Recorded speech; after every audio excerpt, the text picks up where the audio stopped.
বন্ধুরা, আজকে চলে এসেছি নতুন একটা ভিডিও নিয়ে। আজকে আমার ভিডিওটা তোমাদের রিকোয়েস্টের একটা ভিডিও। তোমরা অনেকে বলেছো যে আমার সি সেকশনের পুরো জার্নিটা বলতে আর আমার প্রেগন্যান্সি কি কি সিমটমস ছিল, তো সেগুলো আমার শেয়ার করা হয়নি। তো আজকে ভিডিওটা এর জন্যই। তো আমি বেশি কথা না বলে প্রথমেই শুরু করি, কারণ গল্পটা অনেক। প্রথমেই আমি বলি আমার সিমটমগুলো নিয়ে। সত্যি কথা বলতে আমার মেয়ে হয়েছে, কিন্তু অ্যাকচুয়ালি আমার যা যা ছিল সিমটমস সমস্তটাই মানে বড়দের কথা অনুযায়ী যে ছেলে হলে যেগুলো হয় সেগুলোই কিন্তু আমার ছিল। প্রথমে বলি খাওয়া, যেটা সবাই বলে যে ছেলে হলে একদমই খেতে ইচ্ছা করে না, মাছ মাংস বলো। শুরু প্রথম 3 মাস আমার প্রচন্ডই বমি হয়েছে। বমির ওষুধ আমি শুরু থেকেই জানার পর থেকেই শুরু করেছিলাম, কিন্তু তারপরেও ওই 3 মাস আমার কন্ট্রোল হয়নি, আমি প্রচন্ড বমি করেছি। আর কিছু খাওয়ার ইচ্ছা ছিল না, পারলে মানে না খেতে পারলে আমার বেশি ভালো হয়, এরকম ব্যাপার। আর মাছ মাংস তো ছেড়েই দাও। প্রথম 3 মাস এরকম হয়েছে। ঠিক 3 মাস কাটার পরেই আমার এই বমির প্রবলেমটা চলে গেছে। মানে বমির কিছু ছিল না, কিন্তু আমার খিদে হতো, খেতে ইচ্ছা করতো, কিন্তু এমন কিছু ব্যাপার না যে কোনো কিছুর ওপর ক্রেভিং আসছে সেরকম, যে মাছ খাবো মাংস খাবো বা যে কোনো খাবার বলো। আর প্রচন্ড তো মানে অ্যাসিডিটি অম্বল পুরো প্রেগনেন্সিতেই ছিল, মানে শেষের দিকটা অনেক বেশি ছিল। তো খাওয়া দাওয়ার দিক থেকে বলতে গেলেও সেখানে বলে মেয়ে হলে খেতে পারে, ছেলে হলে খেতে পারে না। তো আমি সেরকম কিছু খাওয়ার ইচ্ছে ছিল না, তো সেদিক থেকে দেখতে গেলেও সিমটমটা ছেলে হওয়ারই ছিল। আর শেষের দিকে মানে 7, 8, 9 এই 3টে মাসই তো মেন। মানে প্রথম ট্রাইমেস্টার তো মানে অনেকেরই কষ্টে কাটে, অনেকে নর্মাল কাটে। সেকেন্ডটা তো একদম সুখের টাইম, কোনো প্রবলেম হয় না, আমারও হয়নি। আর থার্ডটাই হচ্ছে মেন, যেটা সত্যিই কষ্টকর। সেখানেও আমার যে খুব একটা কষ্ট হয়েছে সেরকম না। আমার মেয়ে কিন্তু আমাকে খুব একটা জ্বালায়নি, কারণ আমি সত্যি প্রেগনেন্সিটা আমি খুব সুন্দরভাবেই কাটিয়েছি বলতে পারো। হ্যাঁ, 2-1টা আমার একটু প্রবলেম হয়েছিল, সেটাও আমি বলছি। তো এই 3টে মাস একটু কষ্টের থাকে। তোমরা যারা এখন যারা প্রেগনেন্ট রয়েছো তারাও প্রিপেয়ার থাকো। এই মানে শেষের 3টে মাস একটু প্রবলেম হয়, খাওয়া দাওয়া সেরকম হজম করতে পারবে না, কারণ বাচ্চার চুল নোখ সবই হয়ে যায়। তো মেন ডেভেলপমেন্টটা শুরু হয় ওই 3 মাসেই, তো সেই জন্য একটু প্রবলেম হয়। অ্যাকচুয়ালি বলতে গেলে কোনো সিমটমস হয়তো মেলে না।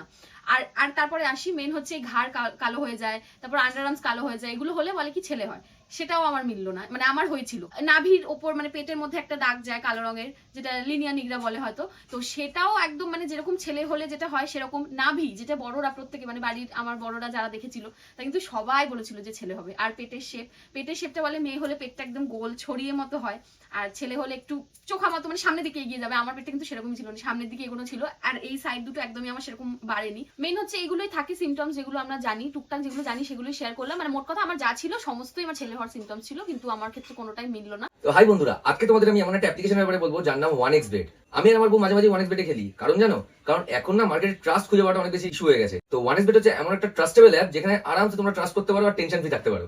এখানে রয়েছে অনেক ধরনের গেম, অনেক 1x গেম, অনেক রকমের গেম আছে যার উপর তোমরা বেট করতে পারো। প্লাস 300+ ক্যাসিনো গেম আছে। এছাড়া রয়েছে রোলেট, পোকার, ব্যাকার, ব্ল্যাক জ্যাক। এছাড়া আরো অনেক ধরনের গেম আছে যেগুলো খেলে তোমরা আর্ন করতে পারো। আমার ফেভারিট গেম কিন্তু ক্র্যাশ গেম, এটা থেকে আরামসে অনেকগুলো পয়সা আর্ন করা যায়। আর এখানে যেটা টাকা তোমরা আরামসে তোমার ব্যাংকিং পদ্ধতিতে নিমিশের মধ্যে উইথড্র করতে পারো। 1xBet কে কিন্তু আমি প্রচন্ড রকম ভাবে ভরসা করি। আমি তোমাদের 1xBet সাজেস্ট করছি, আর নিচে দেওয়া লিঙ্কে গিয়ে ক্লিক করো আর সাইন আপ করো 1xBet এ, আর পেয়ে যাও 150% অব দি ওয়েলকাম বোনাস। আর আমার দেওয়া প্রোমো কোড ইউজ করলে তোমরা পেয়ে যাবে 150টা ফ্রি স্পিন।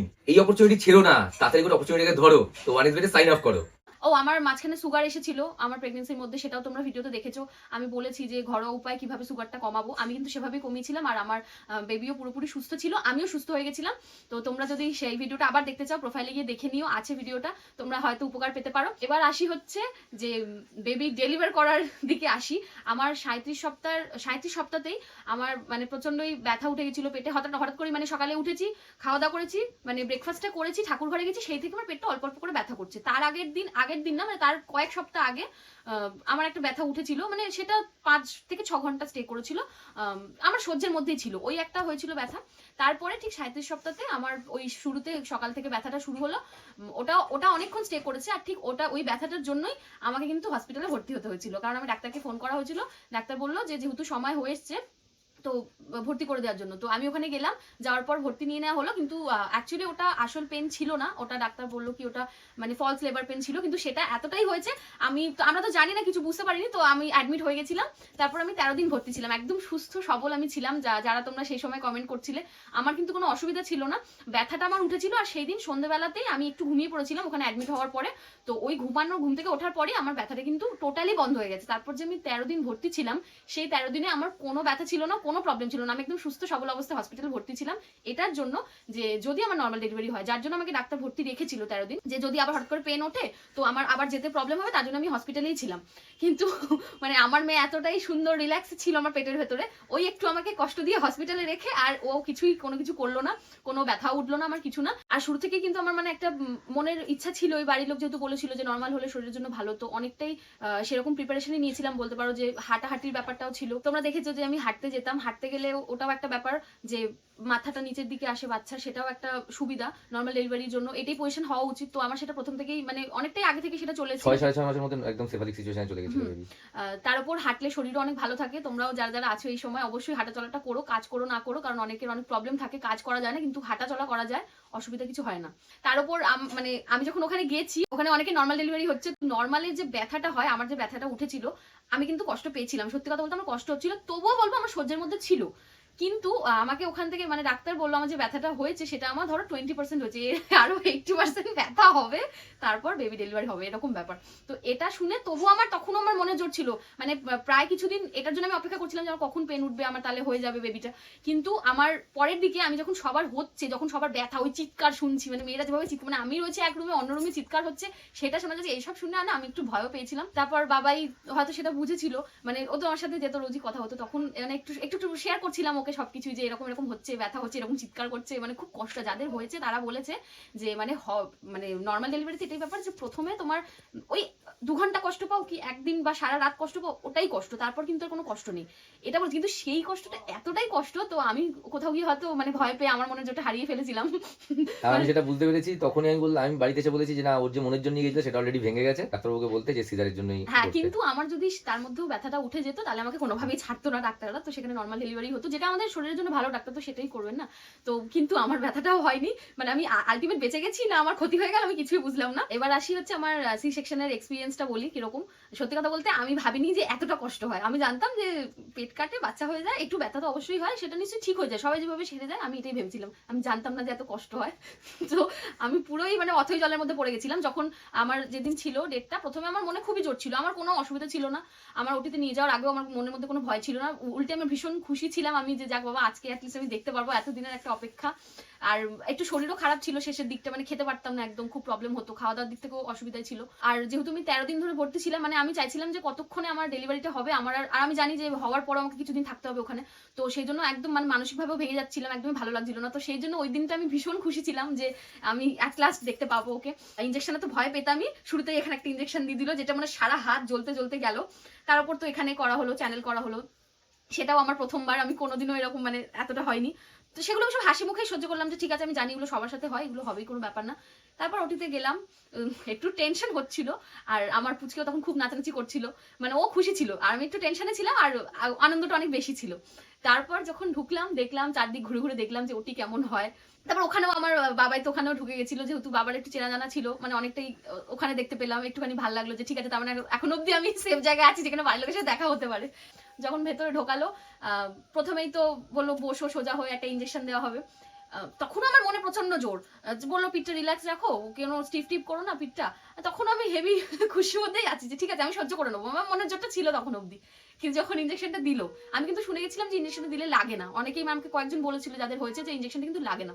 যখন পুশ করলো, নর্মাল একটা এতটা হাড়ের মধ্যে দিয়ে একটা ইঞ্জেকশন ঢোকাচ্ছে তো হবেই, আর এইসব জায়গায় কোনোদিন ইঞ্জেকশন খাইনি। তো ঢোকালো, প্রথমে যখন ঢোকালো একটুখানি ব্যথা লাগলো, তারপর যখন মানে মেন ওষুধটা পুশ করলো, ওষুধটা পুশ করার সাথে সাথে মানে আমি মানে সেকেন্ডও বলতে পারবো না, মানে পুশ হয়তো করেছে ওনারা, আমার পাটা তো ছড়ানো ছিল, আমার ডান পাটা রীতিমতো মানে এরকম করে ঝট করে কেঁপে উঠলো, মানে সেটা আমার মানে নিজের অজান্তেই জিনিসটা হলো।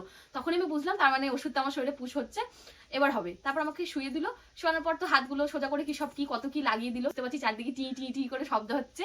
যাই হোক অবশ হলো, আমার শরীরটা অবশ হলো। কিন্তু যখন পেটের মধ্যে কিছু একটা দিচ্ছে, তখন না আমার সুরসুরি মতো লাগছে, মানে আমি পুরো ফিল করতে পারছি যে আমার শরীরে কিছু হচ্ছে। আমি জানতাম যে পুরোটাই হয়তো অসার, মানে আমি জানবোই না আমার কিছু একটা হচ্ছে, কিন্তু আমার সাথে যখন হলো আমি তখন দেখছি যে পেটের মধ্যে মনে হচ্ছে পুরো রীতিমতো ধস্তাধস্তি হচ্ছে, মানে আমার শরীরটা নড়ছে এরকম একটা ব্যাপার। আমি তখন ডাক্তারকে বললাম আমার কিন্তু ব্যথা লাগছে, তখন ডাক্তার বলছে তোমার ব্যথা লাগছে, তাহলে তুমি তোমার পাটা তোলো।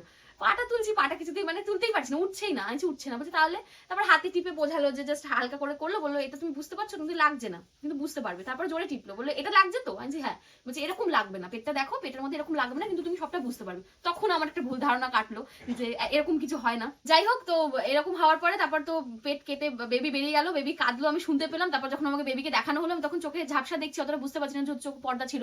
চোখ খোলার পর আমাকে বলছে কি হয়েছে, আমি না বুঝতে পারছি না কি হয়েছে। তারপর ভালো করে দেখার পর দেখলাম মেয়ে আছি, মেয়ে। এবার এটা বলার পরে না 2 মিনিট আমি পুরো অন্য জগতে চলে গেছি যে আমার মেয়ে হলো। তখন আমি বুঝতে পারছি না আমি খুশি হয়েছি না আমি দুঃখ পাচ্ছি। আসলে তার পরে আমি এনজয় করা শুরু করেছি যে আমার মেয়ে হয়েছে, যেটা আমি চেয়েছিলাম এতদিন ধরে, আমি যেটা চেয়েছিলাম। তারপর তো কিছুক্ষণের মধ্যে মানে 2 ঘন্টা পরে যখন অবস্থা কাটলো, মানে আমার পা তখন মানে হালকা নাড়াতে পারছি, সেই থেকে পেটে ব্যথা শুরু হয়ে গেছে। পা তখন হালকা, মানে তখন অব্দি আমি পা তুলতে পারছি না, সেই থেকে পেটে চিনচি চিনচি শুরু হলো। সেই যে ব্যথা, সে তো সাংঘাতিক ব্যথা। আমি কোনোদিনও এটা আশা করে যাইনি যে মানে বাচ্চা হতে গেলে এতটা কষ্ট হয়, বুঝতে পারিনি। যাই হোক, এখন হওয়ার পর বুঝতে পারছি। যারা যারা বলে যে মা হওয়া এতটা ইজি না, আর সবার যে ধারণা আছে যে শুধুমাত্র নর্মাল ডেলিভারিতেই কষ্ট হয়, এমন কিন্তু না। সিজারেও প্রচুর কষ্ট, দুটোতেই কষ্ট আছে, 2 রকমের কষ্ট। প্রথমের একদিন তো ওঠাই যাবে না, তারপরের দিন আমি সকালবেলায় 5টার সময় যেদিন হয়েছে, তারপরের দিন সকাল 5টাতে আমি একা উঠে বসেছি, কারণ ডাক্তার যখন রাউন্ড দিতে এসেছিল বলেছিল যে যত বেশি কোমর নাড়াবে, পা হাত পাটা যত নাড়াবে পাটা, তত তাড়াতাড়ি ব্যথাটা সারবে। তো আমি সেটাই চেষ্টা করেছিলাম, কারণ আমি জানি আমাকে উঠে বসতে হবে। আমি খালি ভাবছিলাম আমি কতদিন এভাবে থাকবো। তো তার জন্য আমি দুপুরবেলায় কোমর ঘুরিয়েছি, মানে কাত হয়ে আমার বাচ্চাকে ফিডিং করিয়েছি, সবকিছুই করেছি। ওখানেও সবাই এটাই বলেছিল যে আমার মনের জোর ছিল বলে আমি 4-5 ঘন্টা পরে আমি কোমর ঘুরিয়ে ওর দিকে পাশ ফিরেছি, আমার বাচ্চাকে ভালো করে দেখেছি। আর পরের দিনটা সকালবেলা উঠেছি, সেখানেও সবাই আমাকে মানে আয়া দিদিগুলো যারা থাকে ওনারা বলছিল যে মানে মনের জোর আছে বলে বলছে দেখো আমার পেশেন্ট পরের দিনই একা একা উঠেছে। আমি পুরো একা উঠেছি, আমি বলেছি আমাকে একদম ধরবে না, কারণ আমি চাইছিলাম তাড়াতাড়ি সুস্থ হতে। তো আর ডাক্তারই এটা বলেছিল যে যত নিজে হাঁটাচলা করবো বা উঠবো, পা হাত পা কোমর নাড়াবো, তত তাড়াতাড়ি আমি সারবো। তো তার জন্যই এটা করেছিলাম। তারপর তো বেবি আমার কাছেই ছিল প্রথম থেকে, একদম সুস্থ সবলভাবে আমার বেবি হয়েছে। আর হওয়ার পরেও কেঁদেছে, ওকে কোনো রকম চাপড় টাপড় কিচ্ছু মারতে হয়নি, কারণ আমি জানি তখন ও জেগেছিল, কারণ খুব নড়াচড়া করছিল হওয়ার আগে। তো সবই সুস্থভাবে হয়েছে। তো হওয়ার পর হসপিটালে ছিলাম, তারপর সুস্থভাবে আমি আর আমার বেবি দুজনেই বাড়ি চলে এসেছি। এই হচ্ছে আমার পুরো সি সেকশনের অভিজ্ঞতা। তো তোমাদের এটাই বলবো যে মা হওয়ার জার্নিতে কষ্ট অনেকটাই আছে, খুশি তার থেকেও ডবল আছে। সবাই যেটা বলতো যে বাচ্চার মুখ দেখলে সত্যি সব কষ্টটা চলে যাবে, সত্যিতে যখন ও চিৎকার করে কাঁদছিল তখন নিজের ব্যথাটা মনেই হচ্ছিল না, তখন ওর দিকে ঘুরে উঠে বসে ওকে নিয়ে কোলে বসেছি। তো এই জার্নিটা অনেকটা কষ্টের, আবার অনেকটা সুন্দর। যারা এই সময়ের মধ্যে দিয়ে এখন যাচ্ছ, এনজয় করো। আর বেবি হয়ে যাওয়ার পরে তো এখন আমার চলতেই থাকবে এই জার্নিটা। কিন্তু যাই হোক, সব মিলিয়ে আমি এখন ভালো আছি আর সুন্দর দিন কাটাচ্ছি। এটাই তোমাদের সাথে শেয়ার করা ছিল আজকে ভিডিওটা এই পর্যন্ত। আর তোমরা যদি ভিডিওটা উপকারী মনে হয়ে থাকে তো অবশ্যই ভিডিওটা শেয়ার করো, আর যদি ফেসবুক থেকে দেখে থাকো তাহলে পেজটাকে ফলো করে দিও, আর যদি ইউটিউবে দেখো তাহলে সাবস্ক্রাইব করে দিও। দেখা হচ্ছে পরের ভিডিওতে, বাই।